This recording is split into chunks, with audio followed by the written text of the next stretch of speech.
Je suis Édouard, j'ai 29 ans, assis au dîner d'anniversaire de mes parents lorsque mon père lève son verre. Marcus a bâti son succès tout seul. Pas de coup de pouce, déclare-t-il fièrement à propos de mon frère de 32 ans. Tout le monde applaudit, hochant la tête avec admiration. Je prends une lente gorgée d'eau, puis je réponds calmement. Alors il ira bien sans les $6 000 que je transfère pour ses frais de scolarité chaque semestre. Marcus manque de laisser tomber son verre, son visage se décomposant. Avant de vous dire ce qui s'est passé ensuite, faites-moi savoir d'où vous regardez et appuyez sur ce bouton j'aime et abonnez-vous si vous avez jamais eu à révéler un secret de famille pour protéger votre propre dignité. Ayant grandi dans un quartier de classe moyenne à Boston, mes souvenirs d'enfance sont remplis de l'ombre constante de la comparaison. Notre modeste maison à 2 étages de Maple Street abritait ce qui semblait être la famille américaine parfaite. Mais sous la surface coulaient des courants de favoritisme qui ont façonné ce que je deviendrais. Mon père, Richard, a bâti son entreprise de construction à partir de zéro, un fait qu'il n'a jamais laissé personne oublier. Un homme large d'épaules, au visage sévère, aux mains calleuses et aux opinions inébranlables, il dirigeait notre foyer avec des attentes élevées et une approbation conditionnelle. Le succès signifiait tout pour lui, mais seuls certains types de succès semblaient compter.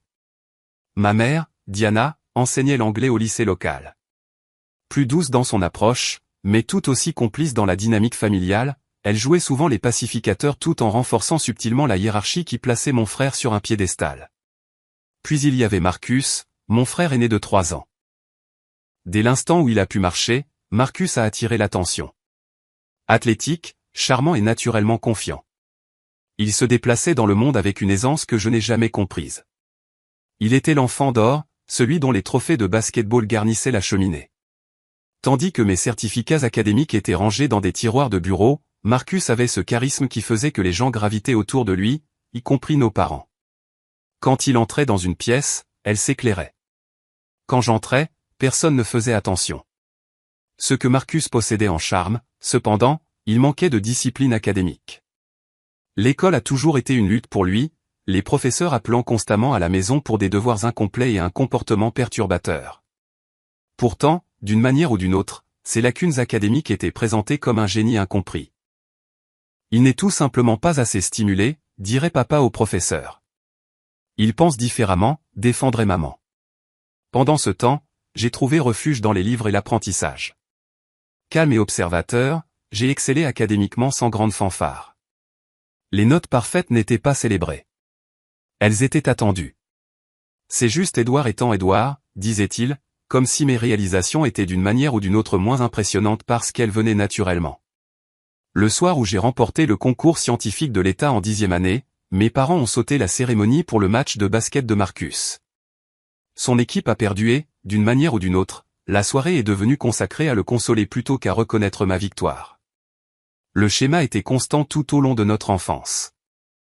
Quand Marcus a cassé le vase préféré de maman en jouant au baseball en salle, il a été gentiment réprimandé avec une tape affectueuse sur les cheveux. Les garçons seront des garçons, ricana papa. 3 semaines plus tard, quand j'ai accidentellement taché le tapis avec une expérience scientifique, j'ai été mis à la porte pendant 2 semaines et sermonné sur la responsabilité. Règles différentes, attentes différentes, amour différent. À 16 ans, j'avais intériorisé la dynamique familiale et développé mes propres mécanismes d'adaptation. Alors que Marcus comptait sur le charme et le soutien de nos parents, je suis devenu farouchement indépendant. J'ai travaillé le week-end dans la librairie locale, économisé chaque dollar et planifié mon évasion par l'éducation. Mon conseiller d'orientation est devenu plus un mentor que mon propre père, m'aidant à naviguer dans les demandes de bourse et les admissions universitaires. La dernière année a marqué la divergence de nos chemins plus clairement que jamais. J'ai obtenu mon diplôme de major de promotion avec une bourse d'études complète au MIT. Mon discours a été suivi par ma mère et ma tante. Papa et Marcus étaient à un match de baseball. Marcus a à peine obtenu son diplôme la même année, son diplôme sauvé par une étude de dernière minute et des professeurs qui ne voulaient pas avoir affaire aux tactiques d'intimidation de mon père. Tout au long de l'université, j'ai occupé plusieurs emplois, assistant de bibliothèque sur le campus le jour, codage indépendant la nuit, tout en maintenant une moyenne générale parfaite. Pas parce que j'avais besoin d'argent avec ma bourse, mais parce que j'avais appris tôt que l'autosuffisance était ma seule option fiable. Marcus, quant à lui, a dérivé entre les cours de community college et divers emplois, ne trouvant jamais vraiment ses marques, mais recevant toujours un soutien enthousiaste pour même les plus petits efforts. Mon diplôme du MIT est passé avec une reconnaissance minimale. Mon embauche dans une entreprise technologique prestigieuse a suscité un bref bon pour toi de papa. 2 semaines plus tard, quand Marcus a été embauché dans un magasin de détail en tant que directeur adjoint, maman a préparé un dîner de fête et papa l'a annoncé à tout le monde lors de sa partie de poker hebdomadaire.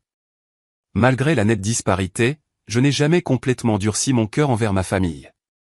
L'amour et le ressentiment existaient dans un enchevêtrement complexe que je ne pouvais pas démêler complètement. Alors que j'établissais ma carrière dans le développement de logiciels, progressant dans les rangs grâce à mon dévouement et à mes compétences, j'ai maintenu les visites obligatoires des fêtes et les appels téléphoniques hebdomadaires. J'ai compris que mes parents étaient le produit de leur propre éducation, que Marcus avait été façonné par leurs attentes, tout comme j'avais été façonné par leur négligence. La compréhension n'a pas guéri la blessure, mais elle m'a aidé à fonctionner malgré elle. À 25 ans, je m'étais établi comme développeur senior dans une entreprise technologique en pleine croissance, vivant dans mon propre appartement à Cambridge, créant une vie définie par mes propres réalisations plutôt que par la perception de ma famille. J'avais des amis qui appréciaient mon intelligence calme, des collègues qui respectaient mes capacités de résolution de problèmes et une confiance croissante qui existait indépendamment de la validation familiale. J'allais bien selon toutes les mesures objectives, mais les réunions de famille avaient encore le pouvoir de me réduire à cet enfant invisible regardant tout le monde orbiter autour du soleil qu'était mon frère. Ce qu'aucun d'entre eux ne réalisait, c'est à quel point leur enfant d'or allait bientôt dépendre de l'ombre qu'ils avaient créée. Après le lycée, alors que je suivais mon chemin soigneusement tracé à travers l'enseignement supérieur, Marcus a sauté entre diverses entreprises avec l'énergie agitée de quelqu'un s'attendant au succès sans comprendre ses fondements. Il s'est essayé à l'immobilier pendant 6 mois, démissionnant lorsque le démarchage téléphonique est devenu trop monotone. Il a travaillé dans l'entreprise de construction de papa jusqu'à ce que les matins difficiles et le travail physique ne soient pas son truc. Il a même tenté de lancer un podcast sportif qui s'est essoufflé après 3 épisodes. Chaque faux départ a été accueilli par des encouragements de nos parents. Tu trouves juste ton chemin où il faut du temps pour découvrir ta passion. 4 ans avant le dîner d'anniversaire fatidique, alors que Marcus avait 28 ans et moi 25 ans, il a annoncé au dîner du dimanche qu'il avait finalement décidé de poursuivre un diplôme en administration des affaires. On aurait dit qu'il avait découvert le remède contre le cancer d'après la réaction de mes parents. Maman a pleuré de joie. Papa lui a tapé dans le dos avec une fierté rayonnante sur son visage, et toute la soirée s'est transformée en une célébration de l'ambition naissante de Marcus. J'ai toujours su que tu avais de la grandeur en toi, a déclaré papa, versant du scotch cher dans des verres. L'éducation est le fondement du succès. L'ironie de cette déclaration, compte tenu de sa réponse tiède à mes réalisations académiques, n'a pas échappé alors que je sirotais calmement ma boisson dans le coin. Marcus n'a pas choisi la voie pratique d'un community college ou d'une université d'État. Non, seule la prestigieuse Westfield Business School suffirait. Une université privée réputée presque aussi impressionnante que ses frais de scolarité. Les frais annuels approchaient les $40 000, hors logement et autres dépenses. Lorsque j'ai doucement suggéré des options plus abordables, j'ai été immédiatement arrêté. Ne sois pas rabat-joie, Édouard. Maman a dit, c'est le moment de Marcus. Ce que personne d'entre eux n'a mentionné, c'est l'éléphant dans la pièce, l'entreprise de construction de papa avait des difficultés depuis des années. Le ralentissement économique avait durement frappé l'industrie et plusieurs grands projets étaient tombés à l'eau. Ils avaient réhypothéqué la maison familiale à 2 reprises. Les éloges extravagants pour les ambitions éducatives de Marcus ne pouvaient masquer la réalité financière à laquelle ils étaient confrontés. 2 semaines après l'annonce, j'ai reçu un appel inattendu de Marcus me demandant de le rencontrer pour un café. Juste nous deux, ce qui n'était pas arrivé depuis des années. Nous nous sommes rencontrés dans un café tranquille près de mon appartement. Marcus était inhabituellement nerveux. Les doigts tambourinant sur la table, les yeux fuyant autour comme pour rassembler du courage. « Je dois te demander quelque chose », a-t-il finalement dit après avoir épuisé toute petite conversation. C'est à propos de l'école. La demande était présentée avec la charmante offensive habituelle de Marcus. Il a expliqué qu'il avait été accepté à Westfield, que c'était sa seule chance de renverser la situation, mais que la situation financière était temporairement compliquée. Papa avait promis d'aider, mais ne pouvait pas tout couvrir. Les prêts étudiants couvriraient la majeure partie, mais il restait un écart. C'est juste $6 000 par semestre, a-t-il dit, comme si le montant était trivial. Juste jusqu'à ce que j'obtienne mon diplôme et que je commence à gagner beaucoup d'argent, je te rembourserai avec intérêt. Ce montant représentait 2 mois de mon loyer ou la compte que j'économisais pour ma première maison. Ce n'était pas trivial pour moi, malgré mon salaire confortable. Pourquoi ne pas demander à papa? J'ai demandé. L'expression de Marcus s'est assombrie. Ils se sont déjà étirés au maximum. L'entreprise de papa ne va pas bien, même s'il ne l'admettra jamais. S'il vous plaît, Édouard, je ne demanderai pas s'il y avait une autre option. Je me suis assis là en remuant mon café, pesant plus que de simples considérations financières. Une partie de moi, la partie encore blessée par des années d'être négligée, voulait refuser, laisser Marcus expérimenter l'autosuffisance que j'avais été forcé de développer. Mais une autre partie voyait une opportunité. Une chance d'être la personne la plus mature, d'aider quelqu'un auquel je tenais toujours malgré tout. Et peut-être enfin obtenir une reconnaissance de ma famille. Je le ferai à 2 conditions, j'ai finalement dit. Premièrement, que cela reste entre nous. Je ne veux pas que cela devienne un récit sur le fait que j'ai dû aider mon frère en difficulté. Deuxièmement, que tu maintiennes une moyenne d'au moins 3,0. Je ne finance pas le tourisme académique. Marcus a accepté avec enthousiasme, le soulagement se lisant sur son visage. Nous avons réglé la logistique. Je transférerai l'argent directement sur son compte étudiant chaque semestre, créant ainsi une piste papier prouvant où allaient les fonds. Il a promis de me rembourser une fois qu'il aurait trouvé un vrai emploi après l'obtention du diplôme. Ce soir-là, après avoir effectué le premier transfert, je me suis assis sur mon balcon, me demandant si j'avais fait une erreur. $6 000 n'allaient pas me ruiner financièrement, mais l'arrangement ressemblait à une extension de la dynamique familiale à laquelle j'avais tant travaillé pour échapper. Pourtant, j'espérais que cet acte de générosité pourrait guérir quelque chose entre nous, pourrait faire reconnaître à Marcus ses privilèges et ma valeur. J'ai ajusté mon budget, reporté mes projets d'achat d'un condo et réduit certains luxes que je m'étais accordés.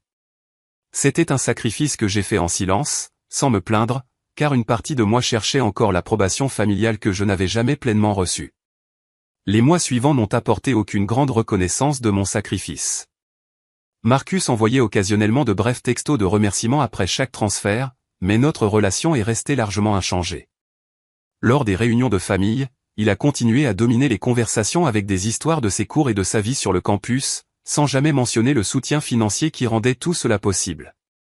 Nos parents rayonnaient de fierté face à sa nouvelle orientation, complètement inconscients de mon rôle dans sa facilitation. Marcus s'investit enfin, dirait papa. Il fait tout par lui-même, trouve son chemin. Je hochais la tête et souriais, l'arrangement secret pesant lourd dans mon estomac comme un repas mal digéré. À chaque semestre qui passait, j'effectuais fidèlement les transferts, regardant mon épargne croître plus lentement, ajustant mes projets de vie autour de cet engagement que j'avais pris. Je me disais que c'était temporaire, que cela valait la peine d'aider mon frère à s'établir enfin. Je croyais, peut-être naïvement, que ma générosité finirait par être reconnue et appréciée. Je ne réalisais pas alors que je mettais en scène une disparité encore plus grande, que mon soutien silencieux permettait la narration même qui m'avait diminué toute ma vie. Mais les dynamiques familiales sont profondes, et les vieux schémas sont difficiles à briser, surtout quand on est le seul à essayer de les changer. 4 ans passèrent au rythme des semestres académiques marqués par la notification récurrente de mon application bancaire. Transfert à la Westfield Business School. $6 000. 8 semestres, $48 000 au total. Presque la compte pour une maison modeste en banlieue, ou une année sabbatique pour voyager dans le monde, ou un financement d'amorçage pour la start-up que j'avais conceptualisée pendant mon temps libre. Au lieu de cela est allé à l'éducation de mon frère. Un investissement silencieux dans l'avenir de quelqu'un d'autre, tandis que le mien restait en partie en attente. L'arrangement aurait pu être supportable si Marcus avait montré le moindre signe d'humilité ou de gratitude au-delà des messages textes superficiels qui arrivaient après chaque transfert. Mais avec le temps, quelque chose de troublant commença à se produire. Marcus commença à croire son propre mythe. Dans les conversations familiales, il parlait de payer ses études lui-même et de faire des sacrifices pour son éducation. Les premières fois, j'ai supposé qu'il maintenait notre accord de confidentialité. Finalement, j'ai réalisé qu'il avait intériorisé une narration qui effaçait entièrement ma contribution. Pendant ce temps, le style de vie de Marcus ne reflétait guère celui de quelqu'un qui luttait financièrement. Il conduisait une Audi neuve, un cadeau de remise des diplômes de papa, a-t-il expliqué avec nonchalance au dîner de Thanksgiving. Il portait des vêtements de designer lors des fonctions familiales. Son Instagram montrait des escapades du week-end à Miami et des excursions de ski dans le Vermont. Chaque publication ressemblait à une petite trahison, une preuve que mon sacrifice finançait non seulement l'éducation, mais un style de vie que je ne m'étais jamais permis, même en gagnant mon propre salaire confortable. Ton frère redresse vraiment les choses. Maman a commenté lors d'un appel téléphonique du dimanche. Il passe des entretiens pour des stages dans de grandes entreprises. Nous sommes si fiers de son travail acharné. J'ai avalé ma réponse. Les mots brûlant dans ma gorge. Savez-vous qui travaille vraiment dur? La personne qui finance son éducation. Au lieu de cela, j'ai murmuré d'accord et j'ai changé de sujet. La disparité est devenue encore plus évidente lorsque j'ai reçu une promotion importante au travail, devenant ainsi le plus jeune architecte principal de l'histoire de l'entreprise. J'ai partagé la nouvelle lors d'un dîner de famille, recevant de brèves félicitations avant que la conversation ne se tourne rapidement vers la demande de stage de Marcus chez Goldman Sachs. Eh bien, la technologie est plus facile à réussir, a commenté papa avec dédain. Le secteur financier est là où se trouvent les vrais défis.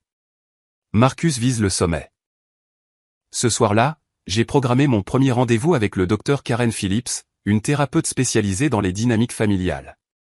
Dans son bureau confortable, avec un éclairage doux et des couleurs atténuées, j'ai finalement donné voix au ressentiment qui s'était accumulé en moi. J'alimente la dynamique même qui me blesse depuis toute ma vie, j'ai admis lors de notre 3e séance. Je paie littéralement mon propre effacement. Pourquoi continuez-vous les paiements? Elle a demandé, son expression neutre mais curieuse. C'était une question que je m'étais posée d'innombrables fois. Parce que j'ai fait une promesse. Parce que je ne veux pas être le méchant. Parce que peut-être si je suis assez généreux, ils me verront enfin.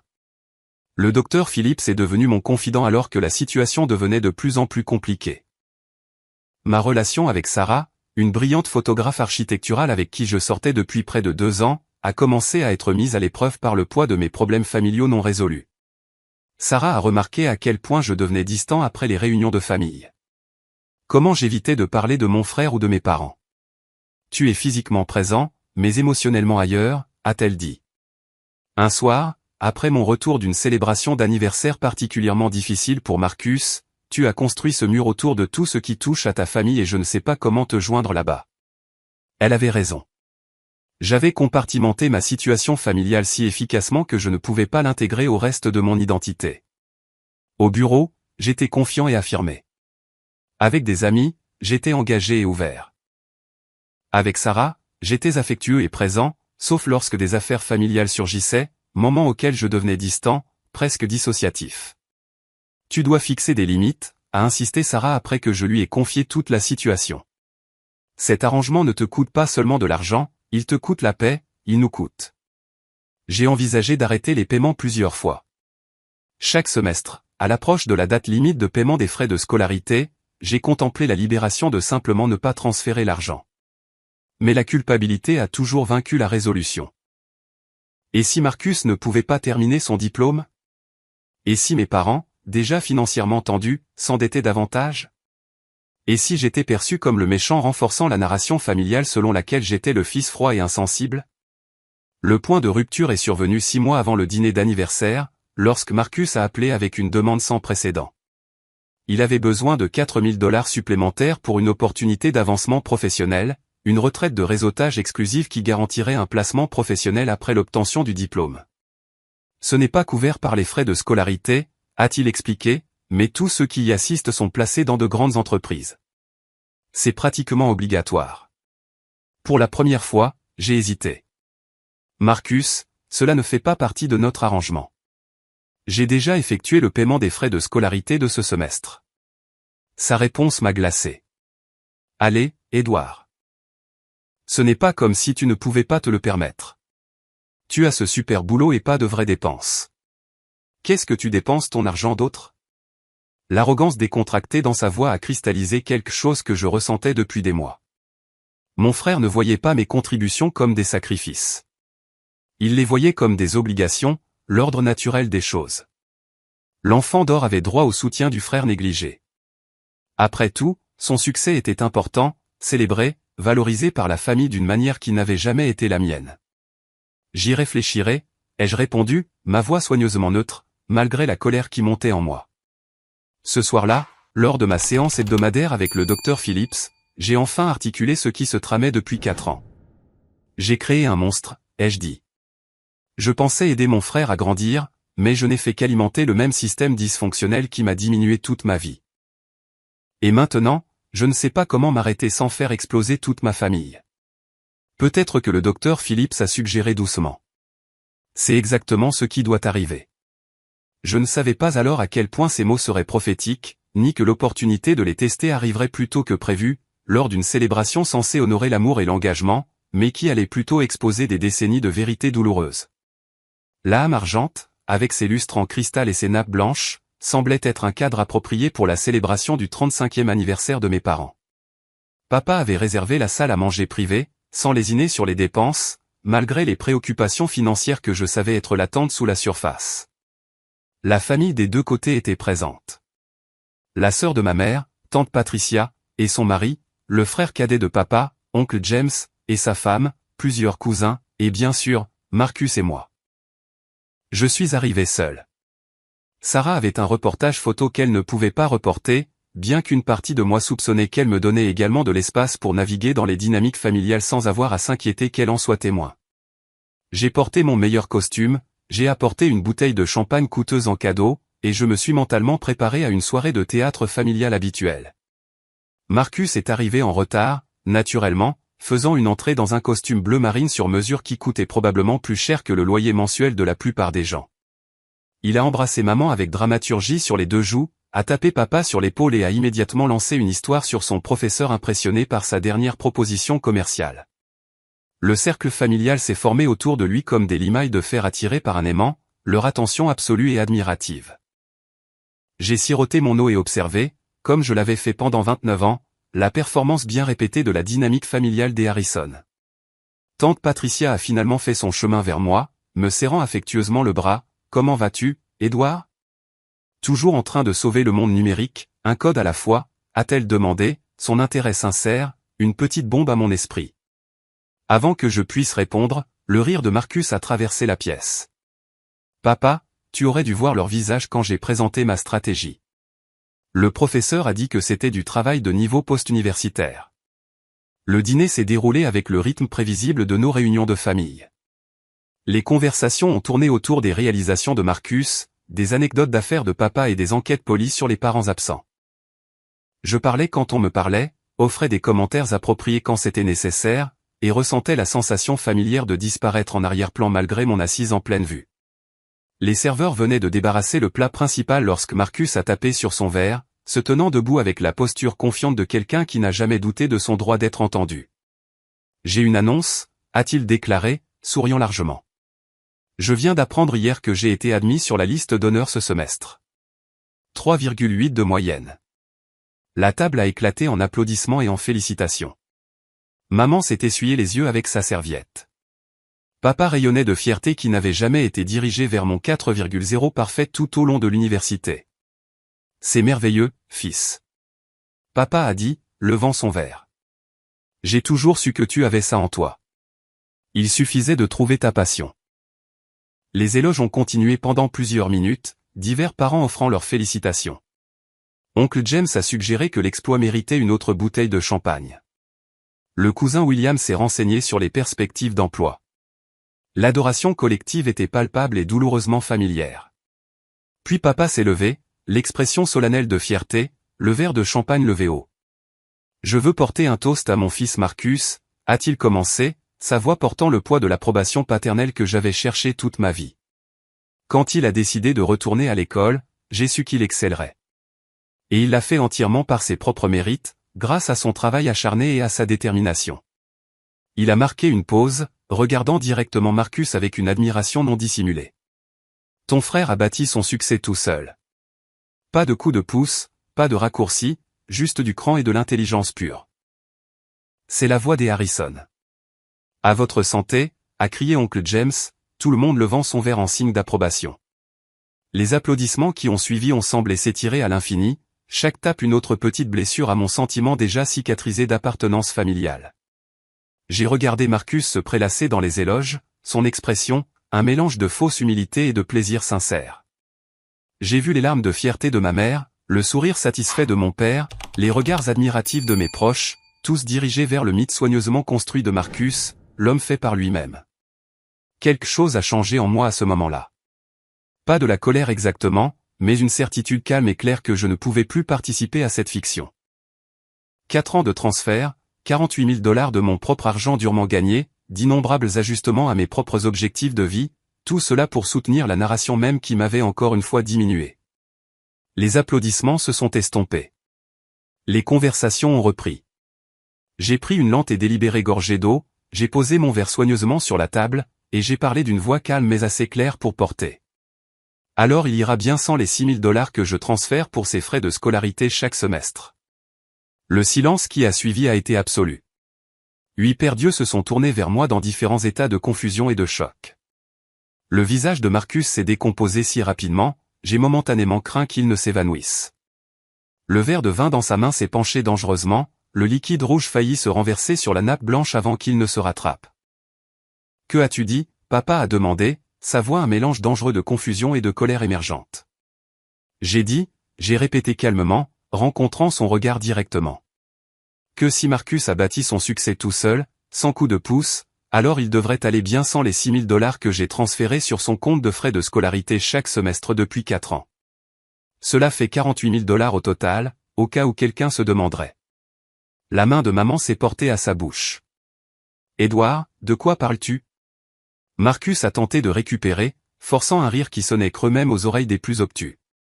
Il plaisante. Édouard a un humour bizarre. J'ai les relevés bancaires, j'ai répondu, maintenant ce calme surnaturel, comme horloge. Je peux les afficher maintenant si quelqu'un est intéressé. Le visage de papa était devenu d'une couleur rouge alarmante. Est-ce vrai, a-t-il exigé, regardant entre Marcus et moi. La tentative de déni de Marcus s'est effondrée sous l'intense examen de notre père. Ce n'est pas ce que ça semble, a-t-il commencé, son charme habituel, défaillant. Édouard a proposé d'aider temporairement quand j'ai commencé. Ce n'est presque rien par rapport au coût total. J'ai géré tout le reste moi-même, les livres, le logement, tout. Presque rien, j'ai fait l'écho, permettant enfin à une certaine émotion de colorer ma voix. C'est 48 000 $, Marcus. C'est un acompte pour une maison. C'est un salaire annuel pour beaucoup de gens.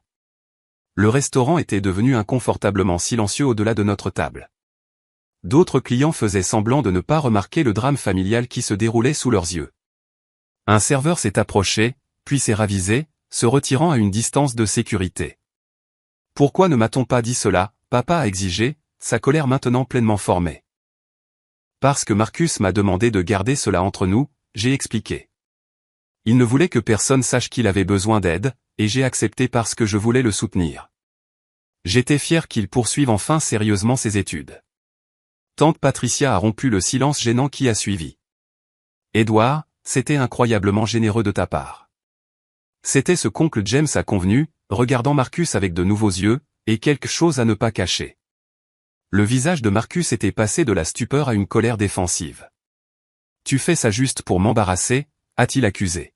« Tu as toujours été jaloux de moi, et maintenant tu essaies de gâcher mon moment. » L'absurdité de sa déclaration aurait pu me faire rire si ce n'était pas si douloureux. « Jaloux ?» J'ai répété. « Marcus, j'ai soutenu tes études pendant que tu prenais des vacances et que tu achetais des vêtements de marque. J'ai retardé l'achat de ma propre maison pour t'aider, et en retour, je dois m'asseoir ici et écouter tout le monde te féliciter de tout faire par toi-même, alors que mes réalisations ont été ignorées toute ma vie. » Papa a claqué sa main sur la table, faisant sauter les couverts. « Ça suffit. Tous les deux, arrêtez ça tout de suite. Vous ruinez l'anniversaire de votre mère. » Maman pleurait doucement maintenant, s'essuyant les yeux avec sa serviette. L'image de la famille parfaite se fissurait devant les yeux de tout le monde. Et comme toujours, maintenir la façade était plus important que de traiter la vérité en dessous. « Je suis désolé, maman », j'ai dit sincèrement. Je n'avais pas prévu que cela se produise ce soir. Mais je ne peux plus m'asseoir ici et écouter ce faux récit. Je ne peux tout simplement pas. Je me suis levé, j'ai posé ma serviette à côté de mon assiette, et j'ai récupéré ma veste à l'arrière de ma chaise. « Félicitations pour vos 35 ans », j'ai dit à mes parents. J'ai laissé votre cadeau à l'hôtesse. Sans attendre de réponse, je suis sorti de la salle à manger privée par le restaurant principal où des clients curieux détournaient rapidement les yeux et je suis entré dans l'air frais du soir. Derrière moi, j'ai entendu des voix s'élever. Le ton défensif de Marcus, les demandes en colère de papa, les supplications larmoyantes de maman pour le calme. En me rendant à ma voiture, j'ai ressenti quelque chose d'inattendu. Pas de culpabilité, pas de colère, mais un profond sentiment de soulagement. Pour la première fois de ma vie d'adulte, j'avais dit ma vérité à ma famille, quelles qu'en soient les conséquences. Quoi qu'il arrive ensuite, je l'affronterai sans le poids du ressentiment silencieux que je portais depuis si longtemps. Le trajet de retour de la Maison Argente semblait irréel, comme si je me regardais de l'extérieur de mon corps. Les rues familières de Boston sont passées en un flou. Mon esprit, rejoint les expressions choquées autour de la table du dîner en boucle infinie.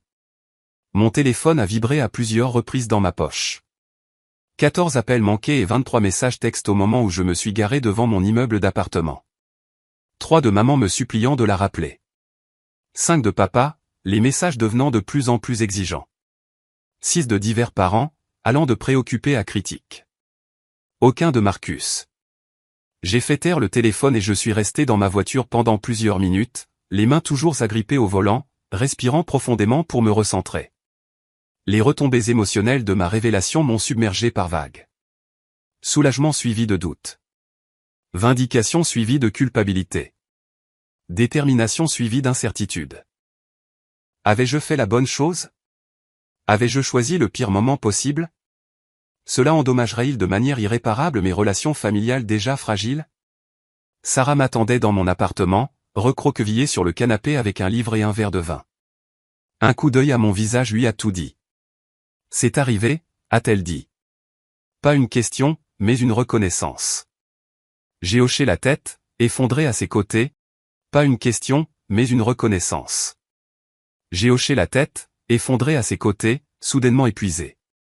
Au dîner d'anniversaire, devant tout le monde. Elle n'a pas demandé de détails immédiatement, m'a juste serré fort et m'a tenu, sa présence constante manquant pendant que l'adrénaline de la confrontation commençait à s'estomper. Après plusieurs minutes de silence, j'ai raconté les événements de la soirée, ma voix s'étranglant parfois en décrivant le moment de la révélation et ses retombées chaotiques immédiates. Je ne sais pas si j'ai fait la bonne chose, j'ai conclu, mais je ne pouvais plus rester là à les écouter le féliciter pour quelque chose qui n'est pas vrai, qui efface tout ce que j'ai sacrifié. Tu as fait ce que tu devais faire, a dit Sarah fermement.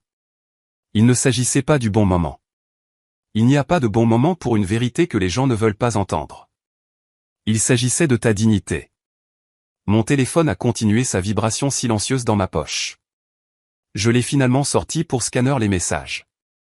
Parmi les réactions attendues, la confusion larmoyante de maman. Les exigences en colère de papa pour une explication. La douce inquiétude de tante Patricia. Une notification s'est démarquée. Une voiture était entrée dans le garage de l'immeuble en utilisant le code invité que j'avais fourni aux membres de la famille il y a des mois. Marcus est là, ai-je dit, un mélange de crainte et de détermination s'installant dans mon estomac. Sarah m'a serré la main. Veux-tu que je reste? J'ai soigneusement réfléchi à la question. Non. Cette conversation doit avoir lieu entre frères. Elle a rassemblé ses affaires, m'a embrassé doucement avant de partir. Appelle-moi après, peu importe l'heure, et n'oublie pas, tu n'as rien à t'excuser. Le coup est venu 3 minutes après le départ de Sarah, 3 coups secs qui ont véhiculé la colère même à travers la porte en bois. Je l'ai ouvert pour trouver Marcus debout là, son apparence parfaite du dîner, maintenant en désordre. Cravate desserrée, cheveux en bataille comme s'il s'était passé les mains dessus à plusieurs reprises. C'était quoi, ce bordel, a-t-il exigé, me poussant sans attendre d'invitation dans l'appartement. La vérité, j'ai répondu, fermant simplement la porte. Quelque chose que notre famille ne connaît pas particulièrement bien.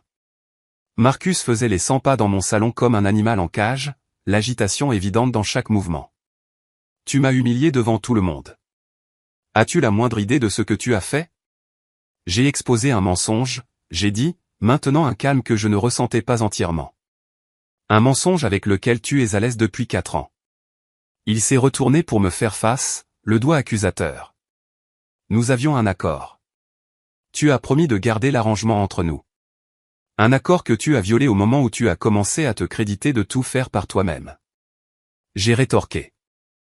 Sais-tu ce que ça fait de s'asseoir la semestre après semestre à écouter tout le monde louer ton indépendance alors que je transfère des milliers de dollars sur ton compte? As-tu la moindre idée de ce que c'est?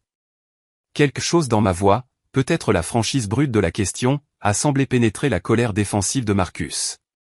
Il s'est effondré sur mon canapé, la posture accusatrice cédant la place à quelque chose de plus complexe.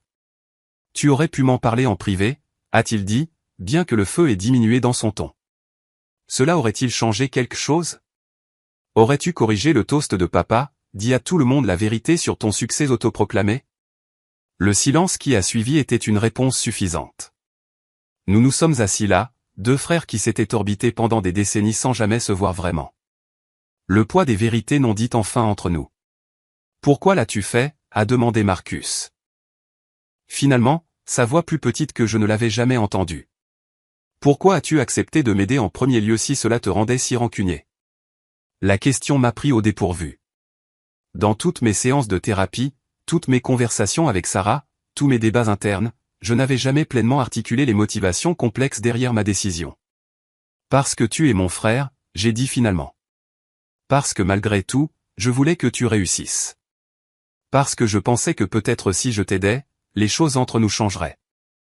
Marcus a levé les yeux, une confusion sincère sur son visage. Changer? Comment? Je pensais que tu me verrais, j'ai admis. Vraiment? Me voir comme quelqu'un de valeur, quelqu'un qui a contribué à ta vie de manière significative. Pas seulement le frère invisible avec lequel tu as rivalisé et que tu as éclipsé depuis que nous étions enfants. Les mots planaient dans l'air entre nous, plus honnêtes que toute conversation que nous avions eue dans notre vie d'adulte. Marcus m'a regardé, quelque chose changeant sur son visage. Je n'ai jamais pensé à ça, a-t-il dit lentement. Je n'ai jamais pensé que tu étais invisible. Un rire amer m'a échappé avant que je ne puisse le supprimer. Bien sûr que non. Tu étais trop occupé à être vu. Ce n'est pas juste, a-t-il protesté, mais avec moins de conviction qu'auparavant, n'est-ce pas? Quand a-t-on vu maman ou papa célébrer l'une de mes réalisations? Quand a-t-on demandé à quelqu'un dans notre famille de parler de ma carrière, de mes objectifs, de ma vie? J'ai été promu architecte senior à 27 ans, le plus jeune de l'histoire de l'entreprise, et papa l'a rejeté en disant que la technologie était plus facile que la finance. Marcus est resté silencieux pendant un long moment. Je ne savais pas que c'était arrivé. Parce que tu ne remarques pas, j'ai dit, l'épuisement rampant dans ma voix. Tu n'as jamais eu à remarquer personne d'autre parce que tout le monde s'est toujours concentré sur toi. Un autre silence s'est étiré entre nous. Celui-ci moins hostile, plus contemplatif. Marcus s'est passé une main dans les cheveux, un geste rappelant notre père lorsqu'il était confronté à quelque chose qu'il ne pouvait pas contrôler immédiatement. J'ai toujours été jaloux de toi, a-t-il dit soudainement. L'admission tellement inattendue, j'ai demandé si je l'avais mal entendu. Quoi? J'étais jaloux, a-t-il répété, sans me regarder dans les yeux. Tout te venait si facilement. L'école, les amis, les décisions sur l'avenir. Tu savais toujours qui tu étais, ce que tu voulais. J'essayais juste différentes choses, en espérant que quelque chose fonctionnerait. L'aveu m'a momentanément stupéfié. Pendant toutes nos années de croissance, je n'avais jamais imaginé que Marcus pourrait envier quoi que ce soit à mon sujet. Il avait été le soleil et moi la planète lointaine en orbite éternelle, dans l'ombre éternelle. Cela n'a pas de sens, j'ai dit finalement. Tu étais l'enfant d'or, le préféré, celui en qui tout le monde croyait. Et c'était terrifiant, a-t-il rétorqué. As-tu la moindre idée de ce que c'est d'avoir papa qui te regarde comme si tu allais continuer son héritage? De te sentir constamment au bord de décevoir tout le monde. Tu avais la liberté parce qu'ils ne mettaient pas toutes leurs attentes sur toi. Nous nous sommes assis avec cette révélation, chacun recalibrant des décennies de vérité supposée. La narration que j'avais construite, Marcus, l'adorait moi-même, le négligeait, n'avait jamais pris en compte la pression qui accompagnait une telle adoration. Notre conversation a été interrompue par mon téléphone qui sonnait à nouveau. Le numéro de maman clignotait sur l'écran. J'ai refusé l'appel, ne voulant pas étendre cette confrontation pour inclure nos parents pour le moment. Ils veulent que tu reviennes au restaurant, a dit Marcus. Papa est furieux. Il dit, tu dois t'excuser d'avoir gâché leur anniversaire. Je ne m'excuserai pas d'avoir dit la vérité, ai-je dit fermement. J'en ai fini de faire semblant pour le bien de l'harmonie familiale. Marcus a hoché lentement la tête, étonnamment, sans contester le point. Que se passe-t-il maintenant avec les paiements de scolarité? La question m'a ramené à la réalité pratique sous-jacente à la révélation émotionnelle. Il s'arrête, ai-je dit simplement. Tu as un semestre à faire. Tu devras trouver une autre solution. Il a semblé paniquer. Edouard, je ne peux pas trouver $6 000 en quelques semaines. Tu as réussi à acheter une Audi neuve, j'ai souligné. Des vêtements de marque, des vacances. Tu as vécu comme quelqu'un sans souci financier alors que je subventionnais tes études. C'était des cadeaux de papa, a-t-il dit défensivement, puis il s'est arrêté, une prise de conscience surgissant, qu'il ne pouvait probablement pas se permettre non plus. Point exactement. Marcus s'est levé et s'est dirigé vers la fenêtre, regardant les lumières de la ville. Je devrais abandonner si je ne peux pas payer les frais de scolarité, a-t-il dit calmement. Un semestre avant l'obtention du diplôme. Il y a 4 ans, cette déclaration aurait pu me faire fléchir, aurait pu activer la culpabilité et la responsabilité que j'avais portée si longtemps. Ce soir. Cela n'a fait que renforcer ma résolution. C'est un choix que tu devras faire, ai-je répondu. Je ne suis plus ton filet de sécurité, Marcus. Je ne peux pas l'être. Il s'est retourné pour me faire face, l'expression illisible. Tu me détestes vraiment, n'est-ce pas? La question n'était pas accusatrice, mais sincèrement interrogative, et elle méritait une réponse honnête. Je ne te déteste pas, ai-je dit après un moment de réflexion. Je déteste la dynamique dans laquelle nous avons été piégés. Je déteste que je l'ai permise, mais tu es mon frère, et une partie de moi tiendra toujours à toi, même quand je ne t'apprécie pas particulièrement. Marcus a hoché la tête, acceptant cette vérité compliquée. Je devrais y aller. Maman est probablement morte d'inquiétude. À la porte, il s'est arrêté, la main sur la poignée. Pour ce que ça vaut, je suis reconnaissant pour l'argent, oui, mais aussi pour le fait de croire que je pouvais réussir quand je n'étais pas sur moi-même. Ce n'étaient pas des excuses, pas vraiment, mais c'était peut-être la chose la plus sincère que Marcus m'ait jamais dite. J'ai hoché la tête, reconnaissant ses paroles sans les accepter pleinement comme suffisantes. Après son départ, je me suis assis seul dans mon appartement, mentalement et émotionnellement vidé. La confrontation avait révélé des vérités que j'avais gardées en moi pendant des années, mais elle avait aussi révélé des complexités auxquelles je n'avais pas pensé. Le poids des attentes que Marcus avait portées, la peur derrière sa confiance. Cela n'excusait pas son comportement ni ne guérissait ma blessure, mais cela ajoutait une dimension au récit en noir et blanc que j'avais construit. J'ai appelé Sarah, ayant besoin d'entendre sa voix pour me recentrer dans le présent plutôt que dans le passé turbulent qui avait été mis au jour. Pendant que nous parlions, j'ai réalisé que quoi qu'il arrive ensuite avec ma famille, j'avais franchi un seuil d'où il n'y avait pas de retour. Les vieux schémas avaient été irrémédiablement perturbés. Et si cela apportait de l'incertitude, cela offrait aussi des possibilités. La possibilité de relations plus honnêtes, de limites qui protégeaient mon bien-être, d'une dynamique familiale basée sur la vérité plutôt que sur des fictions confortables. Cette nuit-là, j'ai dormi d'un sommeil agité, les rêves remplis de conversations fragmentées et de portraits familiaux changeants où les visages se brouillaient et se reformaient. Mais sous le malaise, il y avait un courant de quelque chose de nouveau. La satisfaction tranquille d'avoir enfin dit ma vérité quelles qu'en soient les conséquences. Un silence particulier est descendu de mes parents la semaine suivant la révélation du dîner d'anniversaire. Pas d'appel, pas de message, pas de mais, juste un vide où la tempête attendue de récrimination aurait dû se trouver. D'autres membres de la famille n'étaient pas si réservés. Tante Patricia a appelé 2 fois, sa voix douce mais inquiète, demandant si j'allais bien et offrant une oreille compatissante si j'avais besoin de parler. Oncle James a laissé un message vocal bourru exprimant sa surprise, mais aussi un respect réticent pour que je me sois enfin défendu. Les cousins se sont divisés de manière prévisible selon les lignes familiales. Le côté de maman largement solidaire. Le côté de papa critique de mon spectacle public. Le silence de mes parents s'est rompu le 8e jour lorsqu'une tante Patricia a appelé à nouveau, cette fois avec un objectif précis. Ta mère m'a demandé de te contacter. Elle a expliqué son ton, soigneusement neutre. Marcus a abandonné 2 de ses cours. Il dit qu'il ne peut pas continuer à temps plein sans ta contribution. Je m'attendais à cela, bien sûr, mais l'utilisation de ma tante comme intermédiaire plutôt qu'une communication directe en disait long sur l'approche de mes parents face à la situation. Je suis désolé de l'apprendre, j'ai répondu honnêtement, mais j'ai clarifié ma position au dîner. Édouard, tante Patricia a dit avec un soupir, je ne prends pas parti ici. Dieu sait que tes parents ont fait leur part d'erreur dans la façon dont ils t'ont traité. Mais est-ce la colline sur laquelle tu veux mourir, empêcher ton frère de terminer son diplôme? La question a touché une corde sensible, activant le sentiment de responsabilité profondément ancré que j'avais porté depuis l'enfance. Je ne l'empêche pas, j'ai clarifié.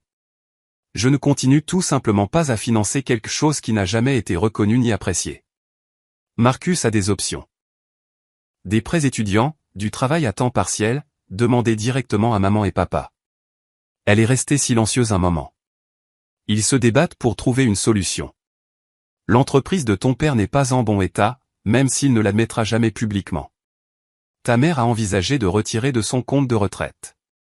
L'information n'était pas entièrement surprenante, mais elle a créé un nœud complexe d'émotions, inquiétude pour la stabilité financière de mes parents, frustration face à leur priorisation continue de Marcus, culpabilité d'être le catalyseur de leur détresse. J'y réfléchirai, j'ai finalement dit, sans m'engager, mais sans fermer la porte. Au travail, j'ai canalisé mon tourment émotionnel dans la productivité, abordant des problèmes complexes avec une concentration qui a suscité des commentaires de la part de mes collègues.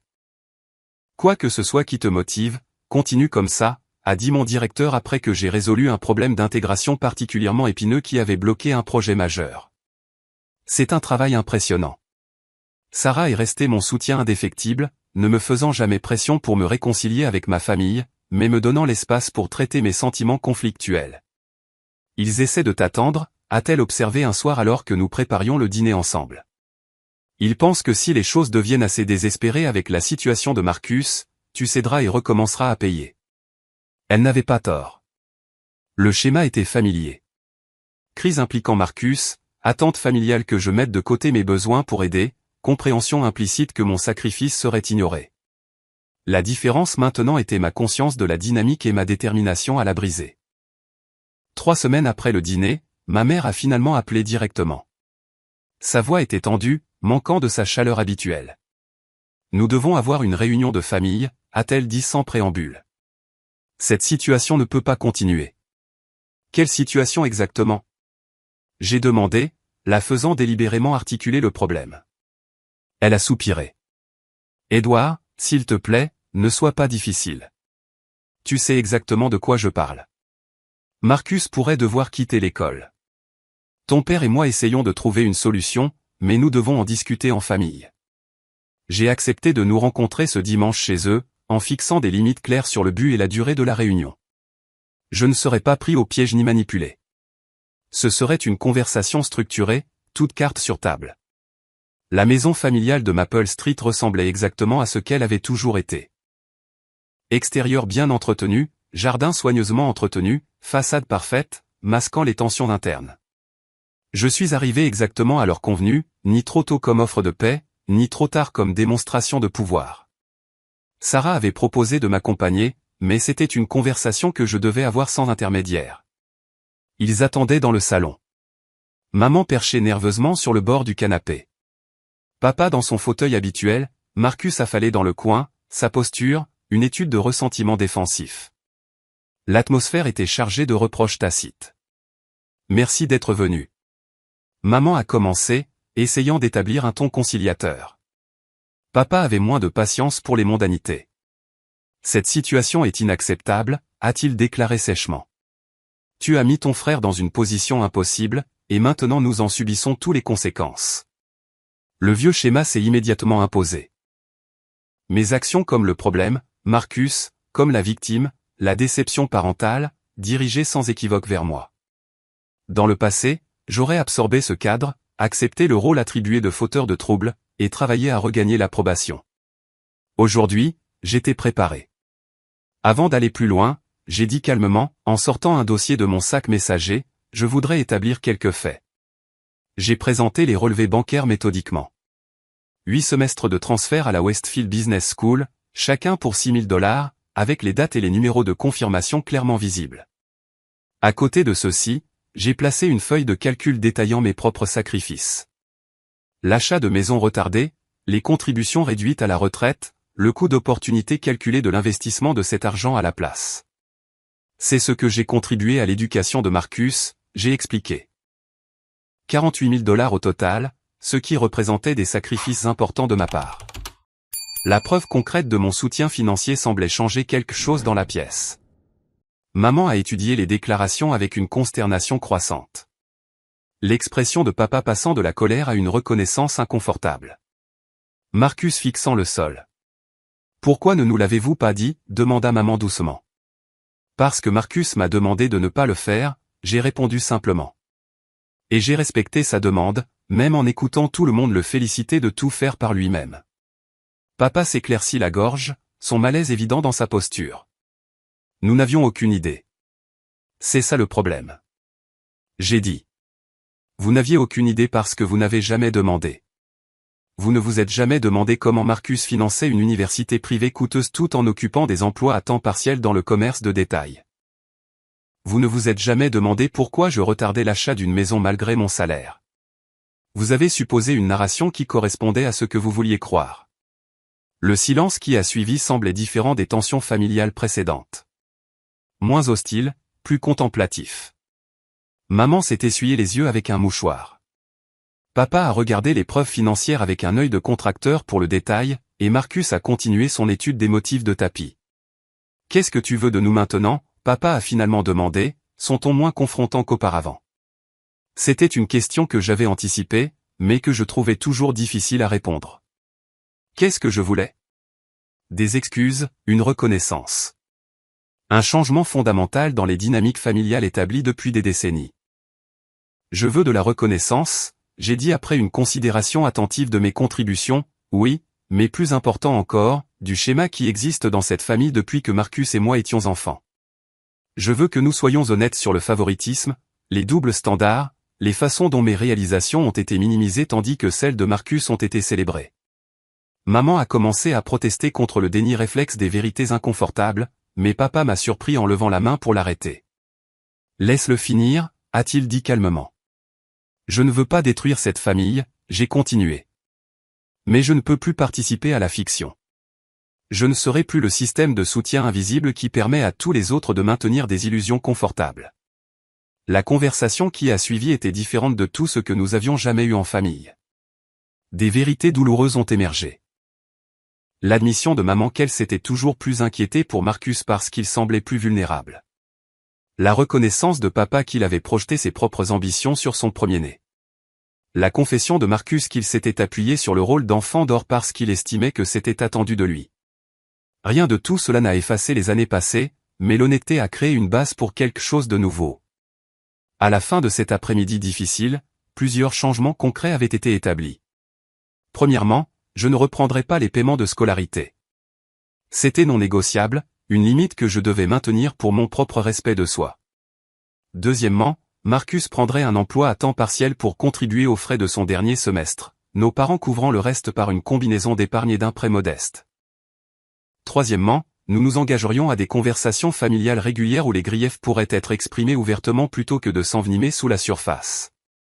Alors que je me préparais à partir, Marcus s'est approché de moi dans le couloir, loin des oreilles de nos parents.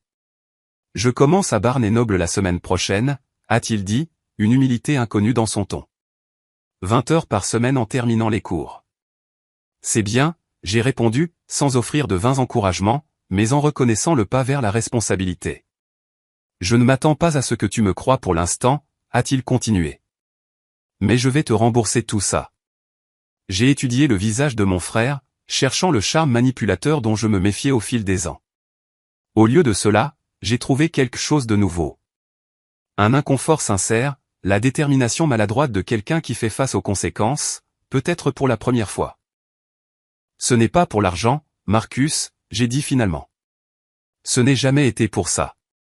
Il a hoché la tête, la compréhension s'installant lentement. Je sais, mais c'est un point de départ. Alors que je partais de la maison qui avait façonné nos deux identités, je n'ai ressenti ni le triomphe de la victoire ni le soulagement de la réconciliation, mais plutôt l'optimisme prudent d'avoir fait le premier pas sur un long chemin incertain vers des dynamiques familiales plus saines. Les mois suivants ont apporté des changements progressifs. Les dîners de famille sont devenus moins théâtraux, la conversation étant plus équitablement répartie entre tous les participants. Mes réalisations professionnelles ont reçu un intérêt sincère plutôt qu'une reconnaissance superficielle. Marcus a eu du mal avec la réalité de concilier travail et études, mais il a semblé développer une nouvelle appréciation pour l'effort impliqué dans l'autosuffisance. Les parents ne se transforment pas du jour au lendemain, bien sûr. Papa retombait parfois dans les vieux schémas de comparaison, et maman s'inquiétait toujours excessivement du bien-être de Marcus. Mais il y avait une nouvelle conscience dans leur comportement, un effort conscient pour reconnaître et ajuster les déséquilibres qui semblaient autrefois immuables. Le changement le plus significatif s'est produit en moi. Alors que la validation familiale devenait moins centrale à mon identité, je me suis trouvé plus présent dans d'autres aspects de ma vie, plus engagé au travail, plus ouvert avec Sarah, plus authentique dans toutes mes relations. L'énergie autrefois consacrée à la recherche d'approbation alimentait désormais des projets créatifs et des connexions significatives. 6 mois après la confrontation du dîner d'anniversaire, je ne mesurais plus ma valeur par la perception de ma famille. Cette liberté, plus que tout changement extérieur, était la véritable victoire d'avoir dit ma vérité. 6 mois après le dîner d'anniversaire qui a tout changé, nous nous sommes retrouvés, cette fois pour Thanksgiving chez mes parents. Le cadre familier a souligné les changements subtils mais significatifs dans notre dynamique familiale. Papa a découpé la dinde sans son monologue habituel sur la dernière réussite de Marcus. Maman a distribué la nourriture sans le modèle inconscient de servir d'abord à son premier-né les portions choisies. Marcus, travaillant maintenant 25 heures par semaine chez Barnes & Noble, tout en terminant son dernier semestre, a parlé de ses expériences avec une humilité jusqu'alors étrangère à son caractère. J'ai amené Sarah, portant maintenant la bague de fiançailles avec laquelle je l'avais demandé en mariage le mois précédent. Une étape qui a reçu des félicitations sincères de tout le monde, y compris un chaleureux câlin de papa qui a duré un moment plus longtemps que ses habituelles embrassades superficielles. La transformation n'était pas miraculeuse ni complète. Les vieilles habitudes refaisaient occasionnellement surface, rapidement suivies de corrections conscientes. Mais l'effort lui-même représentait une forme de guérison que je n'avais jamais cru possible. Mon propre parcours s'est poursuivi par des séances hebdomadaires avec le Dr Phillips, traitant non seulement les dynamiques familiales, mais aussi mon rôle dans leur perpétuation. Les facilitateurs croient souvent qu'ils font preuve de gentillesse, avait-elle observé lors d'une séance particulièrement éclairante. Mais la vraie gentillesse signifie parfois permettre aux autres de subir les conséquences naturelles de leurs actions. Cette sagesse avait guidé mes interactions avec Marcus au cours du mois suivant notre confrontation.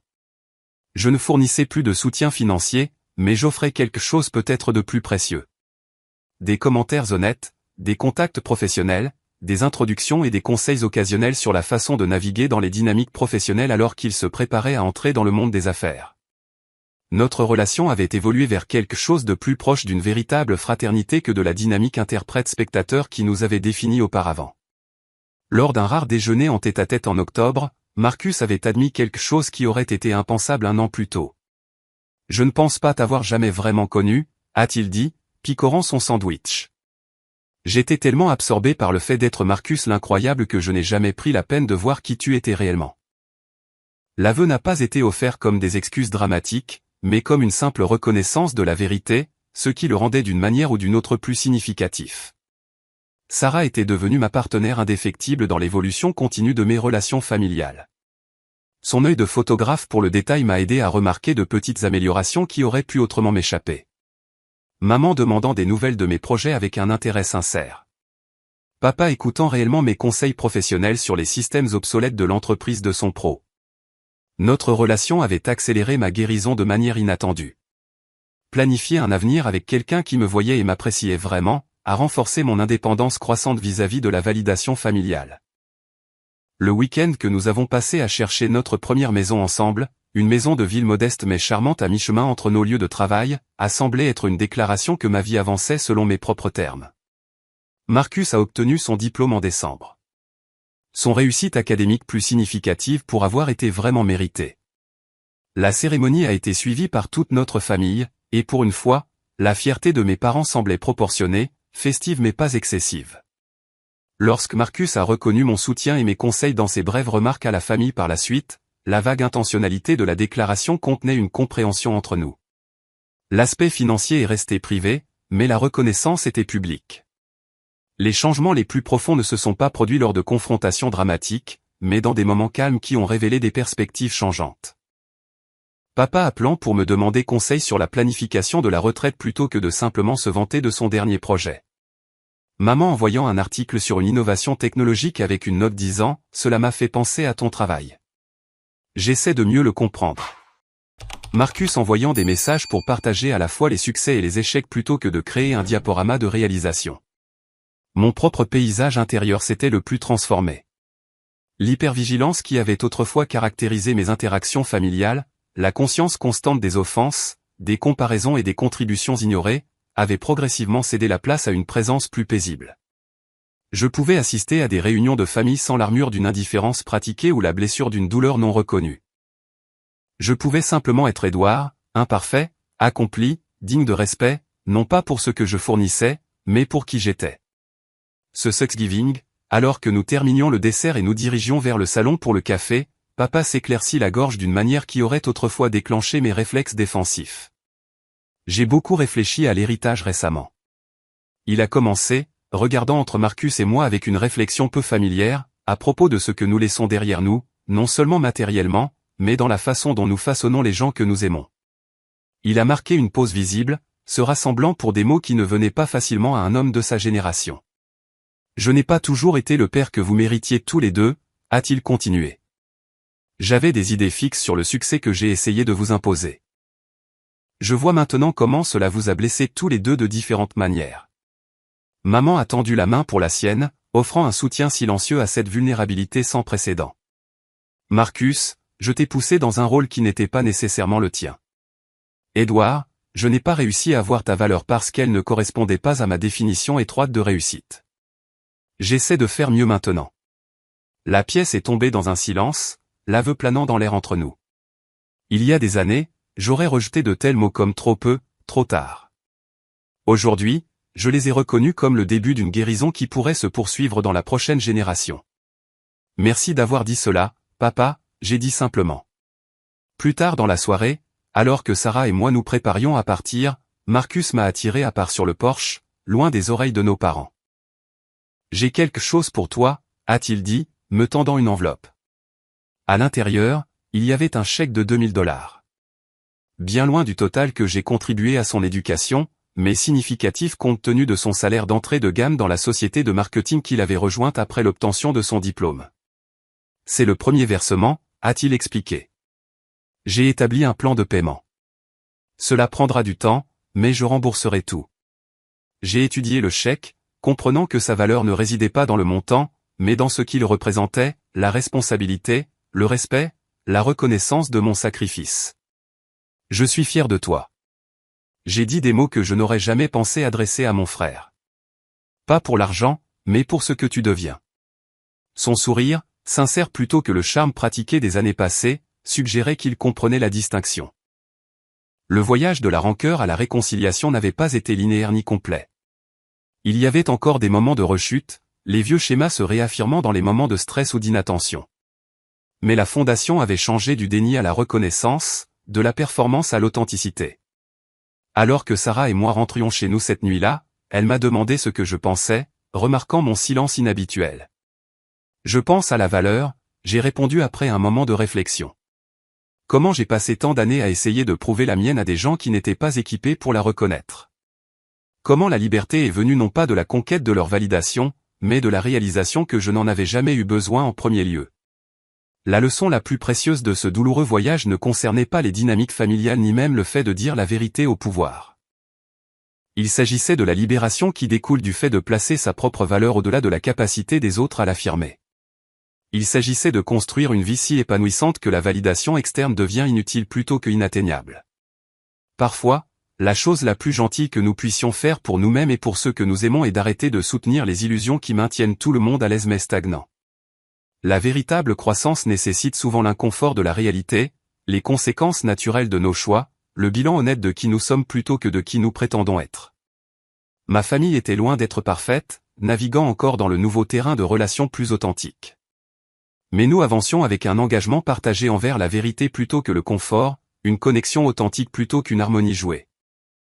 Et dans ce progrès désordonné et imparfait, j'avais trouvé quelque chose que je n'avais jamais attendu de ma famille d'origine, l'espoir. Avez-vous jamais dû révéler un secret de famille pour protéger votre propre dignité? Partagez votre expérience dans les commentaires ci-dessous. Parfois, les conversations les plus difficiles mènent à la guérison la plus importante. Si cette histoire vous a touché, veuillez appuyer sur ce bouton j'aime et vous abonner pour plus d'histoires familiales authentiques. N'oubliez pas, fixer des limites n'est pas égoïste. C'est essentiel pour que des relations authentiques s'épanouissent.